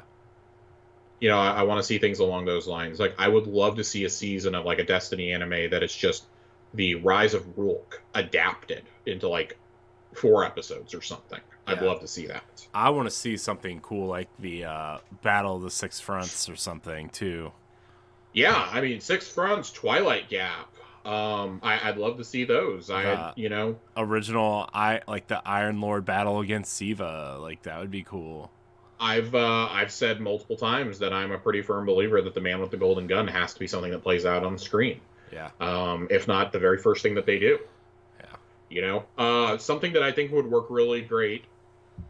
I think a series would be fun about this, but I think it would ultimately work really good as a book also. Would be discussing the Great Ahamkara Hunt. Mm-hmm. There's just so many things you could do here for a book, and it's like, well, okay, and it could be something as big as that, or something as small as, well, they're going to publish some more art books for us. We're going to go with them to publish our grimoire anthologies and lore books and things like that. God, I'm so sorry, my eyes are so itchy right now. No, it's my right eye is like, I have like a slight cut right in the corner by my nose. Oh my God. And then like I keep rubbing it because it itches, and now my eye is kind of puffy. Yeah, my eyes are definitely puffy right now. They're acting up big time. It's been raining here the last few days, so me and the cat have been locked inside together. I don't really know what else there is to say. Like, just cool. There's more books coming. I want to see what form those take. You know, when they first announced that, hey, we're looking at doing things. My things I was most excited about were in order an anime, some books, and an audio drama. Like, I'm here for all of that. I think there's so many cool things you could do. Like, you could do a Hunt the Truth thing, but from the perspective of like Warlock Anor, investigating the Drifter or investigating things on behalf of Ikora and the Hidden. Mm-hmm. There's so many possibilities you can do here for storytelling in this universe, and I'm glad that finally, after 8 years, we're finally maybe approaching a book coming. Probably in like the next 18 months, we'll have an actual novel in our hands, most likely. There's a lot of... I don't think you go make an agreement like this if you don't have an author in mind already. Mm-hmm. We're working on it. It feels like the lead up to the final shape is probably going to bring a lot of these things. I don't think you'll have anything before Lightfall, but I think definitely maybe you have like an excerpt from the book or like a prologue or something like that included with your collector's edition for Lightfall or for Final Shape. But I think once Final Shape is out, that's when you can kind of like just go balls to the wall. Like, okay, the games are going to continue the story as they exist now, but past events, we're telling in animes. We're going to tell in audio dramas. We're going to, hell, tie the audio dramas into the games. Just be like, books and shows are going to cover the legendary things you've always heard about but never actually seen play out. Mm-hmm. Right. Awesome. Cool. Give it Ready to me. for that. Ready for that. There's nothing that says you can't introduce a new... I mean, Halo's done it so many times. Introduce a new character in the books and they become really important in the games. Yeah. That's how some of the Banished were introduced. Yeah. You know, not all of them, but several of them got introduced in books between Halo Wars 2 and Infinite coming out. Right. Yeah. So, let's do there's it. a lot there. Give me some new characters in the books, and then, like, in Lightfall, make them part of the story. That'd be cool, or something, you know?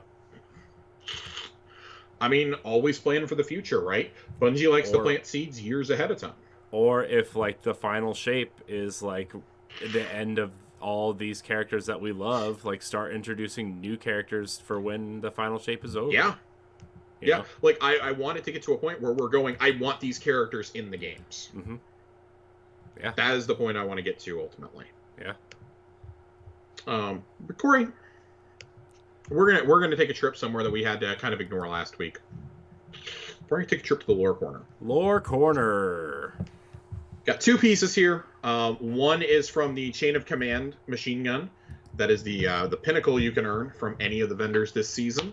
So we're gonna read this first. I don't think there's really a whole lot to dive into here, but it kind of helps set the background for where our main characters this season are right now. Zavala stared out the helm's viewport. The Leviathan loomed in the distance, a blight among the stars. The commander leaned on the war table as the blue light flickered from the holoprojector. Images of Keitel and Saladin appeared to commence their scheduled briefing. We continued to encounter heavy resistance, Zavala said without preamble. He could hear the fatigue in his voice. As we expected, Keitel grumbled. My father's soldiers will fight for him until their last breath. And when they fall, more will take their place, Saladin added. Zavala sighed and lifted his eyes to glare at the Leviathan. He commands them to die for nothing. How can he call himself a leader? The words caught in his throat, and he choked them back down. Keitel and Saladin remained silent, their projected expressions inscrutable. Leadership is a burden, Keitel declared, to those who understand its true value. Indeed, it is, said Zavala. He turned to face the holoprojector and straightened his back. Vanguard operations will continue aboard the Leviathan. We'll keep you updated with our progress. Both Keitel and Saladin nodded as their holoprojections faded away. Alone on the bridge, Zavala shifted his gaze back to the viewport, acutely aware of the weight of his armor. I think it's just important for us to understand because Zavala is going to go through some things this season. Yeah. You know, there's already some dialogue in the public event this week, if you go and do it, where he's haunted by the memory of his wife. Mm-hmm. It seems. And it's something we've only had mentioned a couple of times. Yeah. In the lore, but they've kind of been building to this. You know, we had it in some of the weapon and the event lore last year. And Keitel basically tells him, I will fight these demons with you. She basically tells the projection of Zavala's wife, who's, you know, kind of harassing him, to be gone. She comes to defend him. Mm-hmm. She's defending him from this, and he's very clearly touched by it. And it's like, I know that we joke about like, oh, Zavala and Keitel. Like, it's not even that it's just a joke. Like, even if there is nothing romantic that develops there, even though, that's the fanship, it's he is allowing himself to become close to somebody in a way that he hasn't since Cade died. Right. Zavala, we focus how much Ikora really took it, or how the Guardian took it. Zavala may not have been the closest with Cade in the games, but we see years later that that's still affecting him. He has not allowed himself to get close to anybody. Mm-hmm. Keitel is really the first time, like even Mithrax, he's very reserved. He's very apart. He assigns Ikora and Saint to be the ones to talk to him. Yeah, I mean, remember in Forsaken when Cade dies, like Ikora like goes on this kind of rage rant where she wants to take an army of Guardians and go after the Reef and Aldrin and all this, and like Zavala's kind of standing in the corner listening to her, and then he kind of hesitates and he said, "No, we're not an army. We are Guardians, and we're keepers of the peace, not soldiers." Yeah. So, I mean, he's very stoic and hard to read sometimes, but that doesn't mean the stuff's not affecting him inside. And the fact that he is allowing Keitel to get close to him in that way is very important. So, yeah, it's pretty wild. I really like where they're taking Zavala as a character, though, and I do think that we're kind of setting up to possibly say goodbye to Zavala here pretty soon. Yeah, I'm starting. I don't think it'll happen before the final shape. I think I still stand by this. I think killing off Lance Reddick is a problem unless it moves the story forward. But like, he's pretty much outright begged them, "Please don't kill me off. Like, I really love being a part of this universe." And it's very clear he bought into it much more than Gina Torres or Nathan Fillion did once they finally gave him the opening to do it. He plays the game all the time. And I think that may be part of what's keeping Zavala safe, mm-hmm. is that Lance is just so involved with the fans and with the community.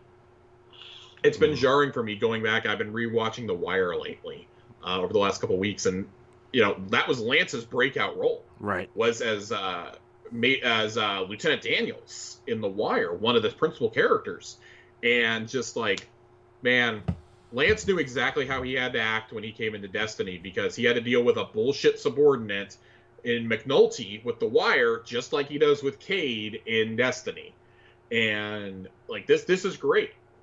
I love that he gets to do something that he really loves doing. This is a role he's not doing because of the money. I mean, I'm sure that the nice monthly income is probably great for him, but he's pretty much the only name really still attached to the game. Mm-hmm. But he's really, really liking being a part of it. He hasn't been recast. Yeah. So he must be enjoying it. Yeah, I mean, he's super committed. Like, we lost Bill Nighy, right, and Gina Torres, mm-hmm. and Nathan Fillion, and Lenny James might as well not be in the game. Right.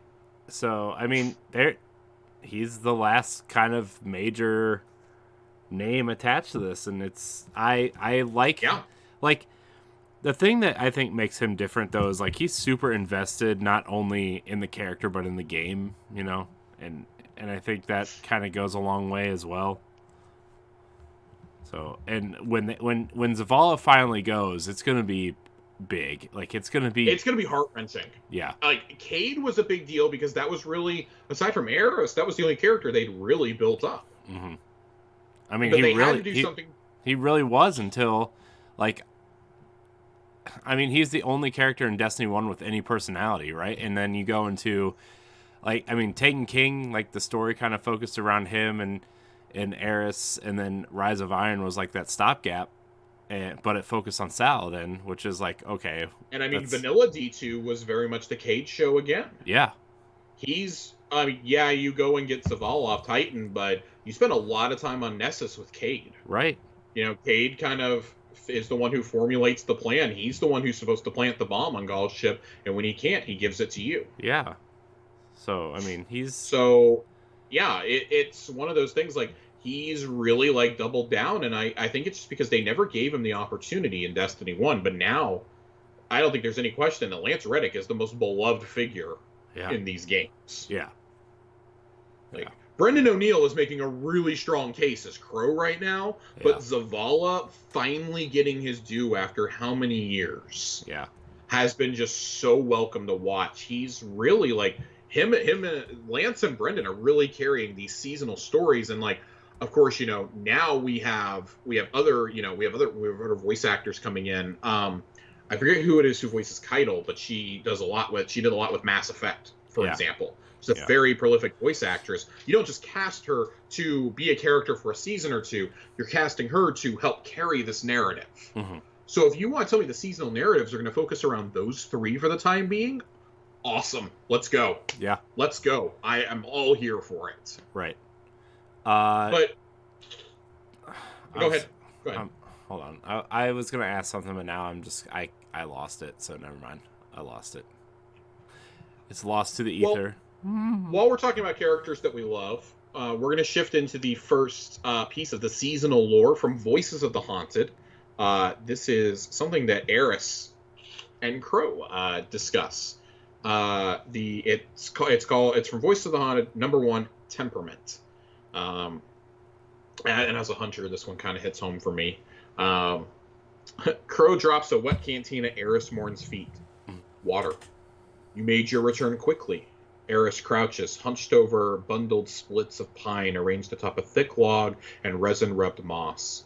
She strikes a well-worn flint with her knife, and the flame ignites. You're not hard to spot at night. Crow averts his gaze from Eris's sideways glare and looks up to the haunting glow of the dark shard of the Traveler.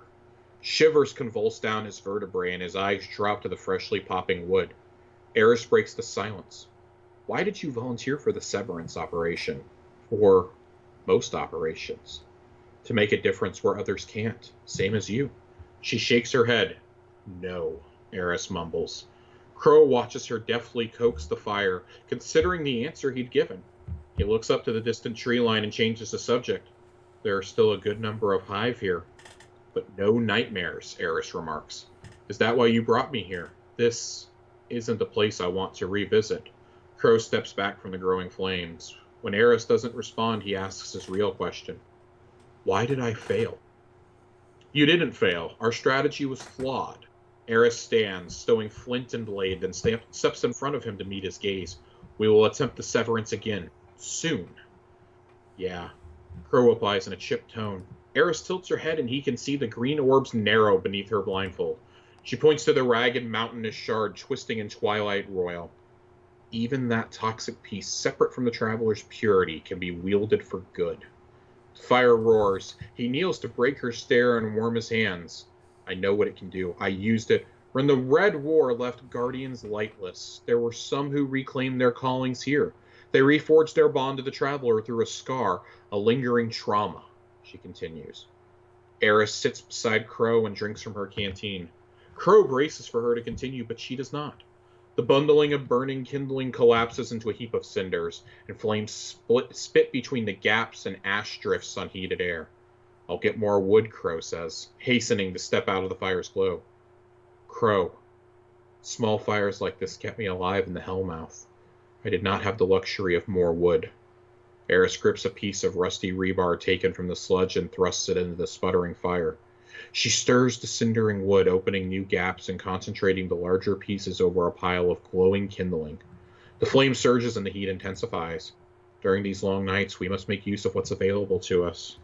She knows he understands her, but hasn't accepted the lesson.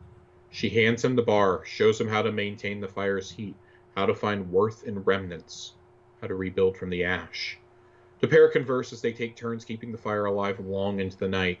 The warmth soothes, their shoulders lighten, and Crow pulls back his hood. When the fire finally dies, Eris gestures to the embers. Now you can fetch some wood. Crow smiles and gets to his feet. Eris, did you ever try to get your light back? The past is not for dwelling. Crow nods and sticks out his hand. She looks at it inquisitively. Come on. Eris stands next to Crow. He clasps her palm and ignites a golden gun between their hands. Solar flame dances across Eris's fingers. Crow guides her arm and lifts the gun to the sky. He inhales sharply and howls before cracking a shot through the clouds. You're up, Hunter. Eris depresses the trigger slowly, doubtful that it would fire. A second solar streak pierces the atmosphere.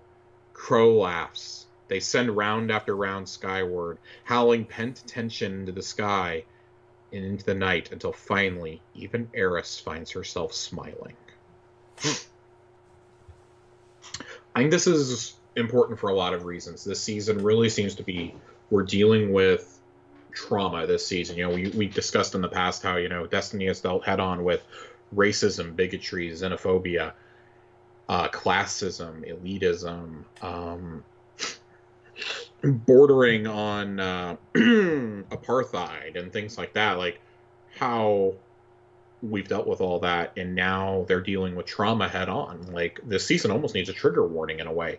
But reading a piece of lore like this really brings it all home.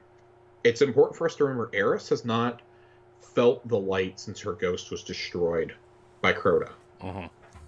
And this is the first time in probably 200-300 years that she has actually gotten to experience the light. And for it to be Crow at the sight of Uldren's greatest failing, to be the one to give her back the light, even if just for an evening, is something so symbolic of this story. I said before the season was up that I felt that Eris' story was done. And I don't think I believe that anymore after the first couple of weeks of the season. Mm-hmm. There's a line of dialogue at the end of this week's Severance mission. And we're going to talk more about the Severance missions next week. There's 6 of them total. We've done 3. We've done 2 of them so far. We'll have done 3 by next week. When you get back to the helm after doing the second mission, though, Crow is speaking to you, and he says he understands what the hunters went through and how they felt aimless without Cade, and maybe there's something he can do. He doesn't know if they'll listen to him because he's so new to this. But if he can help in any way, he wants to. And it's very clearly setting the tone for Crow to be the new Hunter Vanguard, which is a theory we've had since he was introduced, that he would eventually be the Vanguard. Did you see the dialogue, the Crow's dialogue for something recently, where he's talking about gathering the hunters if they'll let him?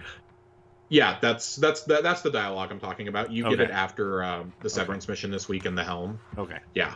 The dialogue may be slightly different for hunters. They've been known to do that from time to time. Yeah, I wasn't sure if based it was on the class same or character. Yeah. He discusses that, how, maybe he can organize the hunters again and this and that. It was a really beautiful moment this week. When I saw that, I was smiling from ear to ear. And then, reading those last couple paragraphs, they're firing off the golden gun together, it's touching. I mean, it's touching in a way that some of the lore doesn't always come across. It's like, man, this is a reminder of how special these stories can be. Mm-hmm. It doesn't always have to be universal implications. It can be just a really beautiful story between 2 very traumatized souls. Yeah. Do you see a future where Ikora and Zavala both die, and Crow becomes the leader of the Vanguard at some point, or Saladin and Crow? If anything, I could see If anything, I could see Crow becoming the new speaker. That's something we threw around a little bit last summer. Because I think that's something that's really easy to forget, is that Crow is one of the very few Guardians to ever hear and receive visions directly from the Traveler, and we know it was the Traveler, and it was not Savathun doing those, because he was receiving those while he was working for Spider. Right. Leading us to Hawkmoon and to the Broken Shard and things like that.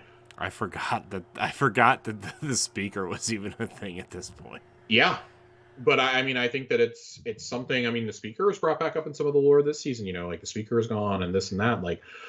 I really think that's, if anything, that's kind of what they're setting up.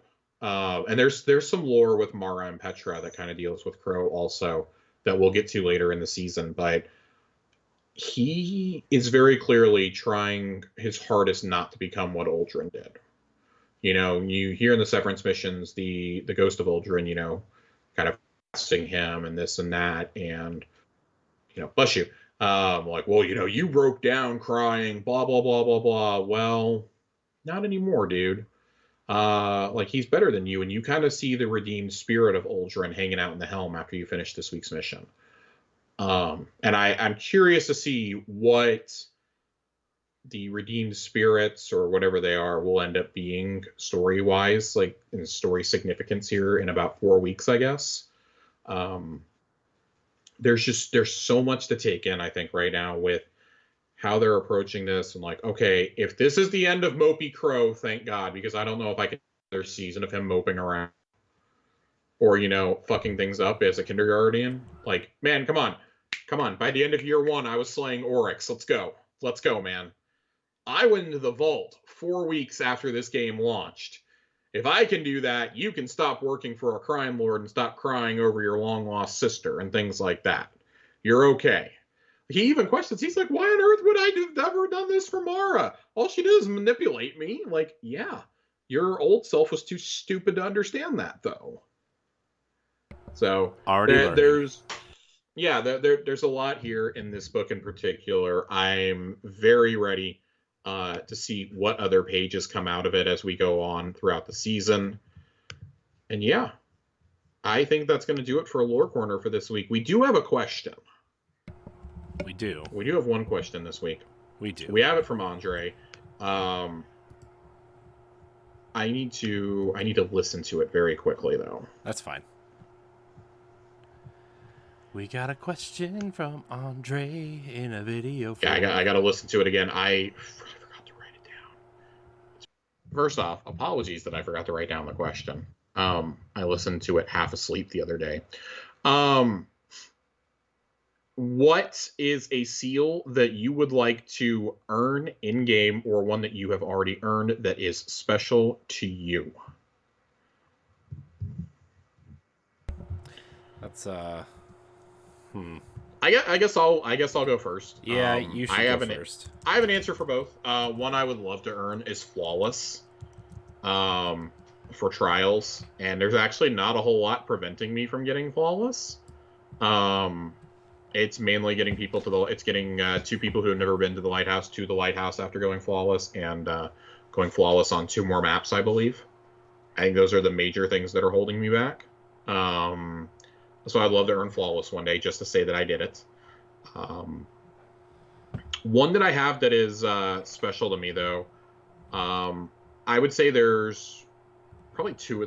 There's 2 of them. One of them is the very first that I ever earned, which was the Wayfarer title, way back in Forsaken. Earning the Wayfarer title was, I guess, did I earn? Yeah, that's when I earned it. I earned it at the end of that year, right before Shadowkeep came out. I remember marathoning that summer to finish the stupid Braytech weapons up. Just absolutely killing myself to do that. It was cool because I was the only person in my group of friends who earned it initially there. So I was like, oh, I have this awesome I have a title. This is so cool. Like, I have a title. I have the physical seal from it. This is so awesome. And then like 3 other people told me like the next day that they had earned it too. I would say the other one would be Undying. It was when we first found out about seasonal titles, and I was like, oh my god, I can earn something every season now. This gives me something to chase while I'm just casually playing with my friends. That was back when Master Nightfalls were really, really difficult because we didn't have all the fun artifact mods, and champions were brand new, and we didn't have Gallarhorn, we didn't have linear fusions that were good. I went into it was fucking Scarlet Keep that we did it on. Like, the last possible day you could get it done. It was the last thing we needed for the Undying title. John gets yeeted off at the end. Phil gets yeeted off at the end. We basically are all just shooting the boss as we're flying through the air. We're shooting Hasheldune. We get the clear, and we all res up there on the platform. That was really memorable.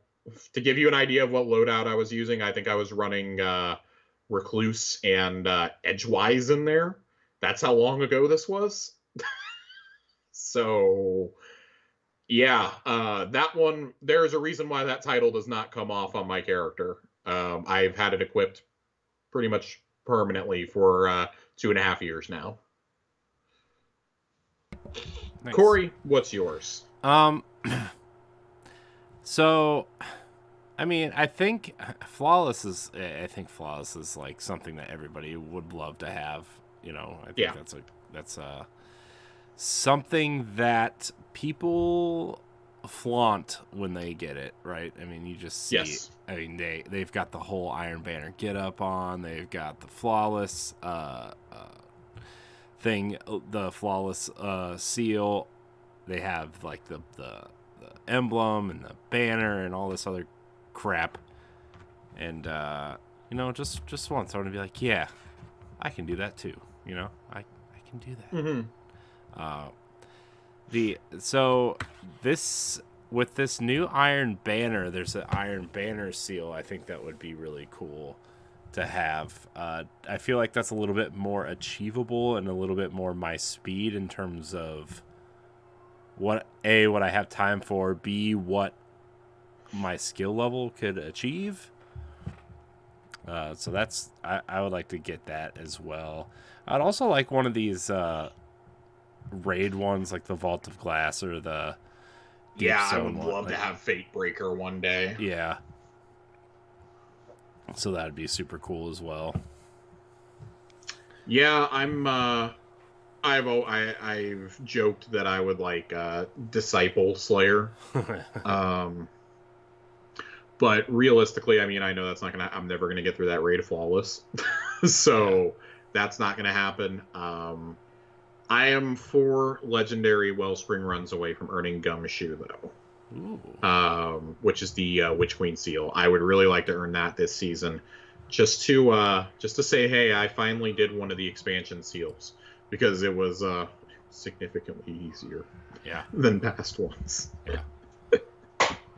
But all things considered, like I think that's gonna kind of be my goal this summer. And I mean, that just requires me getting an LFG for 4 days in a row. Like, I just need to actually sit down and do it instead of procrastinating on it like I have for 3 months. You could have had it done by now, Josh. I could have had it done like the week after the raid, and I chose not to. Yeah. So I need to take my own advice and go get an LFG. Andre, thank you for your question. I did appreciate the video you sent us, though, of you trying to ask your question in-game while you were in the boss room, and you got absolutely annihilated. I appreciated that so much. It was so funny. It was really Emoting in front of the boss. Yeah. It was really good. And the fatality sound effect really caught me off guard, though. It caught me off guard the first time I listened to it, and then I'm pretty sure if you see the video of this one, like, my eyes like popped out of my head when it happened, because I was not expecting that in my ears. Yeah. So, thank you as always for your question. I appreciate it. I don't think we had any other ones. If we did, I'm genuinely sorry. Yeah. We didn't have any other ones this week. Okay, good. I didn't see them at least either. So I'm doing a final pass here. I know we didn't get any on the, to my knowledge, on the show's Twitter account, but I'm checking my mentions to make sure I didn't have anything pop up. That's a whole lot of stuff about Ryan Fitzpatrick. Grey Poupon ice cream. Yeah, what's the deal with this Grey Poupon ice cream you tweeted? Dude, I don't know, but every day I see something like that, I'm like, oh, God has definitely forsaken us. Because I mean, Grey Poupon is like the rich white people mustard. Yeah. So, I did want to read this out. John's thoughts on season of the Haunted so far. Incandescent goes burr, Sunspots go burr, Rift Dunks go burr, Daddy Callus returning makes me go burr. John, I don't think you can call him Daddy anymore after some of the horrible things that we found out that he's done, like murdering Keitel's dog. Yeah. Because she loved the dog more than him. That checks out. I did have something. It's just a quick comment, because I was talking about Rift earlier this week on socials. RushJet TV says, it's been a good season. Bugs aside, I've been having a blast with the change of pace. New weapons are rad as hell, both in design and performance. Could not possibly agree more. I really, really like the Trace Rifle. I'm definitely digging the Glaive and the Scout. I mean, God, if I had not gotten that Pulse, the Scout would never have come off, I don't think. So, really enjoying all those. Enjoying them more than last season's weapons, by and large. Last season had 2 weapons I really just took and ran away with. and a couple out of the raid as well. I'm kind of feeling the same here. I got 2 dungeon weapons. I got 2 regular weapons that I'm really digging. I was never biggest into the menagerie weapons, so Austringer, I'm sorry guys, like I like it for a hand cannon. I'm still not a hand cannon guy. Drang is probably my favorite out of the opulence right now. But I do think that's it. John also gave me something else to say about Rift. Love having something to do in Crucible that isn't just get kills. Makes sense to do it for 2 weeks only for the feedback and adjustments and what have you. Looking forward to this being in rotation moving forward. Totally agree. And I think that does it. I don't think I have anything else for us. I don't think there were any. We didn't really put out a call for questions this year. This week. It has. Man, it's been a busy week. It's been a busy week. I am ready to take a nap. I'm ready to go to bed. A nap. I'm skipping dinner. I'm going straight to bed after this. Look, it's Thursday as the time of this recording. I'm ready to sleep until Sunday. Let's be honest. I agree. I am ready to sit back, hang out with some friends this weekend, Top Gun it up. Ooh, Top Gun. It's gonna be a good weekend. Top Gun. Corey, do what you do best. Roll us on out of here. Yeah, let's get out of here. I want to thank everybody for listening to this episode of Tower Casuals. Remember, if you listen on iTunes or Spotify, please leave us a nice review or rating. It really helps us out. I appreciate all the new Guardians listening every week. It really makes us smile, makes us jolly, as they say. Remember, you can follow us on social media at Tower Casuals. You can email the show, towercasuals@gmail.com. Josh, as always, thank you for your time this evening. Where can we find you? Twitter, @Josh_Finn, 2 N's. Caution, there may be an abundance of Fortnite clips. Ooh, Moon Knight. Ray and I have been playing an awful lot of Fortnite. I may or may not be diverting birthday celebrations on my actual birthday for like 30 minutes to go do the Fortnite season-ending event, which is only available at 3 p.m. Central on Saturday afternoon for a half an hour. Oh, that's funny. I may or may not have told Chelsea that I have to do that, and she's kind of stared at me. So I could feel her eyes roll from here. You can find me at I am Corey in HD on Twitter and Instagram. You can find me doing all kinds of things on the internet. I want to thank everybody for watching and or listening, and until next time, we love you. Goodbye. Bye-bye. Bye.